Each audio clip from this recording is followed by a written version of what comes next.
Hello mga kaibigan, maligayang pagdating sa aking channel. Nandito ako na may magandang video. Magandang balita ang dumating mula kina Ozgay Girl at Serkan Kayaglo. Ang lahat ng mga detalye ay nasa aming video. Bago lumipat sa aming video, huwag kalimutang mag-subscribe sa aking channel at mag-subscribe sa aming channel sa pamamagitan ng pagpindot sa button na sumali sa ibaba.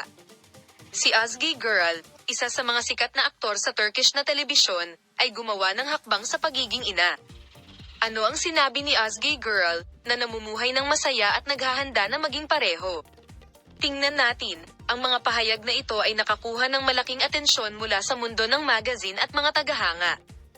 Si Ozgay Girl ay nakibahagi sa maraming proyekto sa kabuuan ng kanyang karera at tinanggap ng buong pagmamahal ng mga manonood sa telebisyon sa Nokta. Gayunpaman, masaya na siya ngayon na tumuntong sa paglalakbay ng pagiging isang ina.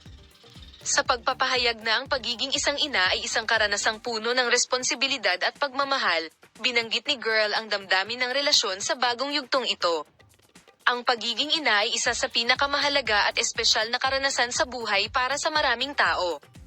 Ang bagong entry na ito sa panahon ni Ozgay Girl ay nagpapakita na siya ay bahagi ng higit na kaligayahan sa kanyang pribadong buhay pati na rin sa kanyang karera.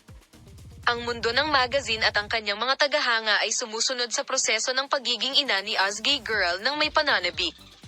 And can't wait to see how happy she will be in this new role.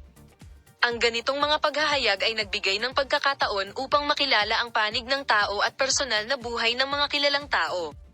Ang pananabik ni Ozgay Girl tungkol sa pagiging isang ina ay maaari ding maging inspirasyon sa iba pang mga umaasang ina na gustong ipagdiwang at maunawaan ang karanasan ng pagiging ina. Salamat sa lahat ng nanonood ng aking video. Paalam, makita ka sa mga bagong video.